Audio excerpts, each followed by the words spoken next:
So when I was young, I loved two things: music and computers. But I had no idea what I wanted to do for a career until secondary school. Now, in the early years of secondary school, they invited in a group of external career advisors. And they got set up in the library and they invited the students up to thumb through leaflets on different types of career paths. You know, like when you go on a holiday and you get those carousels that spin around. It was exactly like that. The one that jumped out to me was called Music Composer. It featured a smiley lady sat at a grand piano with a music score she was writing. And I loved the look of that. It lit me up. So I grabbed this leaflet and I ran. Well, I didn't run, it was a tiny library, but I went and sat down in the back in this tiny room with this so-called advisor. And the conversation went something like this. Me? I want to be a music composer. Career advisor? You've no chance. Pick an easier career. It was the first time anybody had ever told me that I couldn't do anything. Now, don't get me wrong, my family were and continue to be absolutely amazing. They gave me everything that I needed to nurture that creativity. But my parents weren't career advisors, so I kind of trusted what this dude had to say. So what did I do next? I did what was the social norm. I got my GCSEs to get into A-level, got my A-levels to get into university, went to university to increase my high-paying job prospects.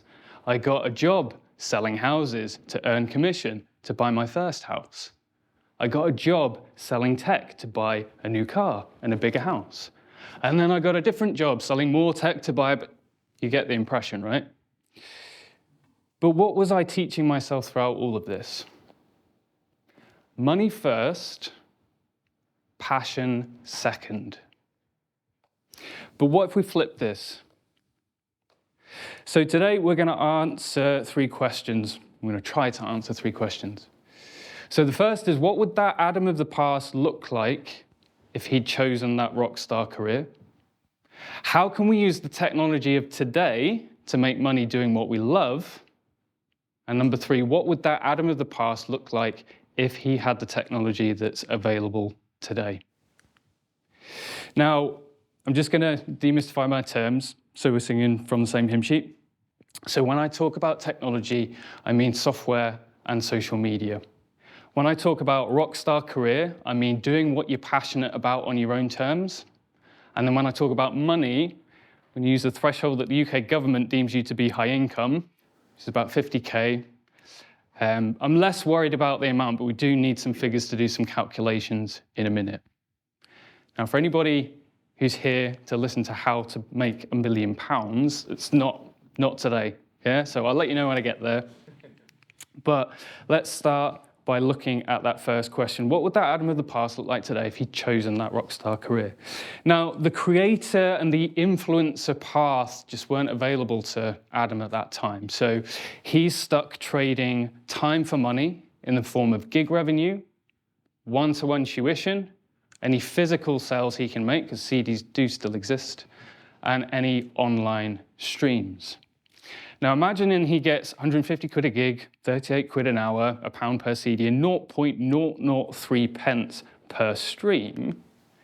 He's got to find 333 paid gigs, or over 1,300 hours of paid tuition. He's got to sell 50,000 physical items, or over 16 million online streams. But what does this say? Well, for Adam to find 333 gigs, he's got to find almost a gig a day, which is highly improbable. It's difficult enough finding a gig a week, which means he's then going to be reliant on one-to-one paid tuition.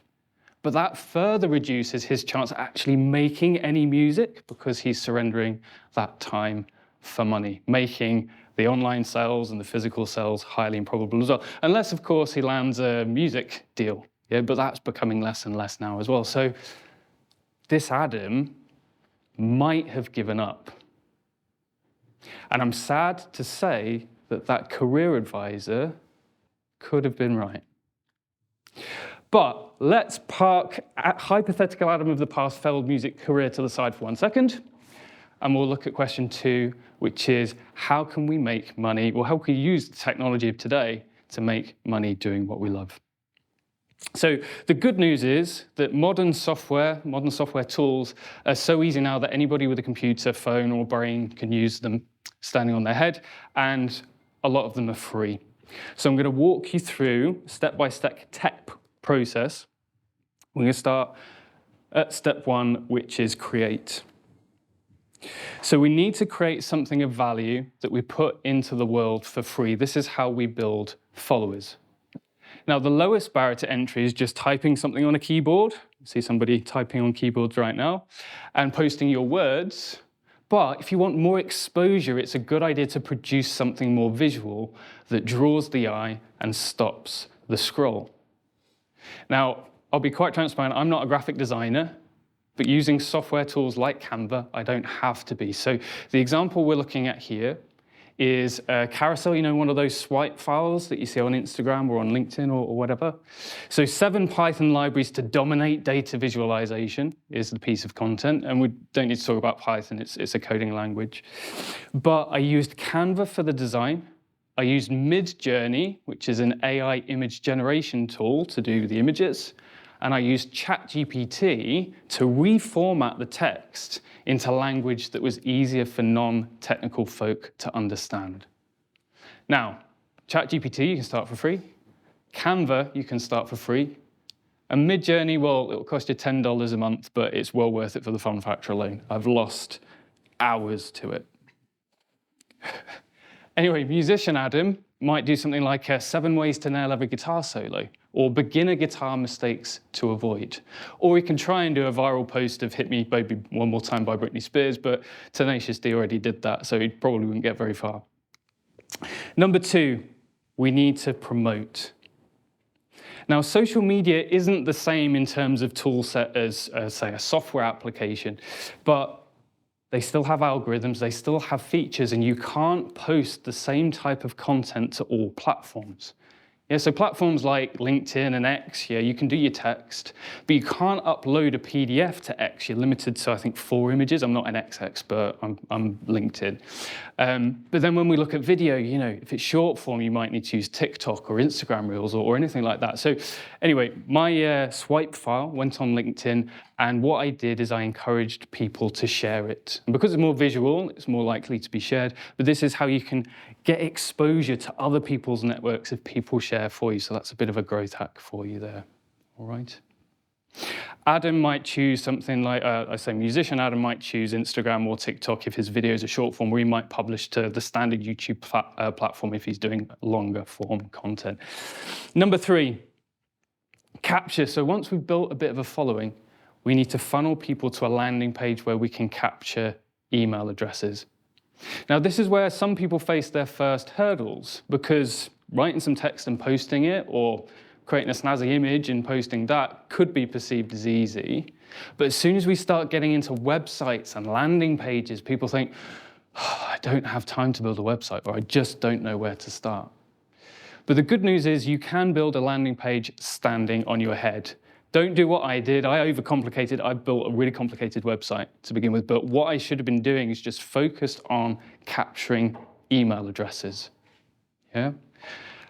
You can use platforms like Card to create a one-page website in seconds. If you're not bothered about having a website, you can use an application like Linktree. A lot of the Instagram influencers use it. Literally click on the link, you get like an accordion of different links, and you can capture email addresses there as well. Okay, but the principle behind a landing page should be incredibly simple. What is the value you intend to provide, and what's the easiest way you can capture information? So single email field, click submit. And then once we've captured email addresses, we need to nurture them offline. And when I say offline, I mean outside of social media, direct to their email inboxes. Now, it's up to you how frequently you decide to send resources to your subscriber base. You might start monthly and then increase to weekly once you get more into the swing of things. The platforms I used when I started was MailerLite, namely down to the fact that it was free for up to 10,000 subscribers or something like that. I then moved on to Beehive before moving on to Kajabi, which is the platform that I use now. But if I did it again, I'd probably start with Beehive, Substack, or ConvertKit. And the reason I say this is because those platforms now have referral schemes. So you can get your content in front of the subscribers of other people who have bigger followings than you. So it's another really good growth hack for you there as well. So my example is hidden generative AI use cases, but musician Adam might send a series of guitar tutorials. Or he could just send a load of links to stuff he's already done, because here's the thing. Just because somebody follows you on social media doesn't mean that they see everything that you post. So if you make your weekly newsletter just a bunch of cool links to stuff you've already done, it's super easy, right? Yeah, I should have done that, to be fair. I made it too difficult for myself, but we live and we learn, eh? And then number 5, once you've built trust amongst your subscribers, it's time to create a paid product. Yeah? Now, before you start spending hours or days or weeks or months producing something that you think is going to be really good, it's a good idea to get validation. So remember that landing page that we mentioned earlier? You could turn that into a wait list. Funnel people there and see how many people sign up for that product that you're about to release. That's a tick box to say it's interesting enough for people to maybe pay you for that. Or even better, you could ask for prepayment to a course that's yet to be produced. You know what they say, money talks? Yeah, there's no better validation than people saying, yeah, I'd buy that, and getting them on that early bird access to your paid product. But the point here is to keep it simple. Don't hire a developer and start trying to build the next greatest software system in the world, right? Start simple. Guides are great, because all you need is like a text editor. My first guide was just written in a Google Doc and exported as a PDF. Or you can just as easily create video courses now. Yeah, so using platforms like Loom, you can record yourself, your face, and your computer screen talking over a PowerPoint presentation. Yeah? All I've got on my desk is a high-quality microphone and a high-definition webcam. You don't need a massive TV screen to walk up and down in front of. Yeah? That stuff can come later, right? And then the last piece is payment. Yeah? There's so many platforms now that will allow you to upload a digital product and get paid. Yeah? One of the easiest in my opinion, is a platform called Gumroad. Upload your product, they create the checkout page for you. They take a heavy cut, so it's just worth bearing in mind. But loads of the platforms that we've spoken about today will offer the facility to integrate with payment links, like PayPal or Stripe or Klarna or whatever it happens to be. You literally just need an email to get started. So as I say, my guide went up on Gumroad. That's how I started. Okay. So let's move on to answering our third question, which is, what would that Adam of the past look like if he had some of the top technology that we've been talking about today? Now, we've got to imagine this Adam, this is a thought experiment, all right? It's hypothetical, right? But we've got to imagine this Adam has been posting his mad guitar skills across TikTok, Instagram, or wherever since he was 14. Yeah, he's now 18 and he's built 50,000 followers and he's classed as a micro-influencer, which is nuts, right? You can have 50,000 followers now and you're still micro. Anyway. But this Adam isn't bothered about becoming an influencer. He just wants to make some cash so that he can focus on his passion. So what's he done? He's created a digital course that he charges 100 quid as a one-off price for. He's created a community of guitar heroes that pay him monthly for his services or for the community or access to the community. And he's doing gigs because he loves playing live. Yeah? So let's imagine that this Adam can convert just 0.5% of his following into paid customers. It's 250 people, 200 buy his one-off course, 50 become part of his community, and combined with the gig revenue, he's made his 50K target. Now, let's imagine he just converts 0.25%. He could still make 25K. Or if he just converts 0.1%, he still make 10K. Which isn't bad for a kid sat in his room in his parents' house, because he's not going to stop posting and his revenue's not going to stop increasing. So he's got out of having to exchange time for money, and he can now focus on his passions, i.e. writing and producing music. Passion first, money second. So we'll give you a bit of a framework. We've been through this just as a quick summary, but first, create something of value. Yeah, start with writing and then move on to some of the more visual formats that we've talked about using tools like Canva and Figma. Number 2, promote on social media and start building a following. Pick the 1 or 2 platforms that favor your content style the best. Number 3, take your followers to a landing page where you can capture their email addresses and then nurture them with valuable content using platforms like Beehive, Substack, and ConvertKit. Then produce a simple digital product. Could be a guide, could be a video recorded using Loom and PowerPoint, like we've said, and then get paid. Upload to a platform like Gumroad, share your checkout page with your followers, and get paid. Now, I've got a couple of examples to really hit this home for you.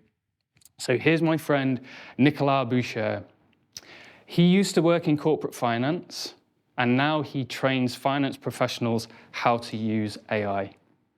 Back in 2022, so this was only a couple of years ago, he built a following of 15,000 people, and he launched his first video course, which was recorded using Loom, and it wasn't PowerPoint, it was Google Slides. Within the first month of him releasing that course, he'd made $1,300 alongside his day job. Now he works for himself and has close to 1 million followers on LinkedIn. He's making a lot more than £1,300 per guide now, I'll tell you that. And then just before this time last year, I launched my first guide. As I said previously, it was just written in a Google Doc, exported as a PDF, and uploaded to Gumroad, and I made $1,300 as well. Took me a little bit longer than a month, but that's by the by. But I'll leave you with this. If I was that career advisor speaking to myself from 20 years ago, I'd say this. It doesn't matter how young or how old you are or where you are in your career, everyone can use the tech, everyone can make money on their own terms, and everyone can be a rock star. I'm Adam Shilton, and thank you for listening to my TED Talk.